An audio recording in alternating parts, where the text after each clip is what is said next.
Amazing Kids Pusat. Ayo subscribe. Ayah bunda sahabat Amazing, apakah sudah peluk si kecil hari ini? Ayo kita bikin anak lebih cerdas dan tangguh dengan cara memeluk si kecil.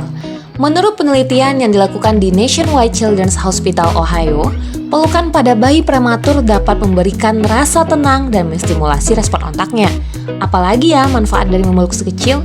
Yang pertama, membuat anak tumbuh cerdas. Anak-anak membutuhkan banyak stimulasi sensori, salah satunya melalui sentuhan seperti pelukan. Penelitian mengungkapkan bahwa anak yang sering dipeluk memiliki perkembangan otak yang lebih pesat. Yang kedua, mengoptimalkan tumbuh kembangnya. Pelukan memicu produksi oksitosin atau hormon yang terkait dengan rasa percaya dan kasih sayang. Pada saat yang sama, hormon pertumbuhan juga ikut dilepaskan. Peneliti beranggapan ini membuktikan kaitan antara pelukan dan perkembangan fisik pada anak. Yang ketiga, menghentikan tantrum. Pelukan tidak hanya baik untuk perkembangan otak dan pertumbuhan fisik anak, tetapi juga perkembangan emosinya. Memeluk saat anak sedang tantrum akan menenangkan dan membuat mereka belajar mengendalikan emosi.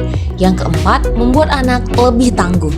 Pelukan dapat membuat rileks dan menurunkan kadar hormon stres, sehingga anak dapat tumbuh lebih kuat dan mampu menahan rasa amarahnya. Yang kelima, menguatkan ikatan batin anak dan orang tua. Pelukan meningkatkan rasa percaya, mengurangi rasa takut, dan memperkuat bonding dengan orang tua. Ayah bunda sahabat Amazing, jangan lupa untuk rutin menunjukkan rasa sayang ayah bunda melalui pelukan hangat ya. Hari ini sudah peluk sekecil belum? Ayah bunda, apapun keluhan buah hati Anda, percayakan kepada kami di Amazing Kids.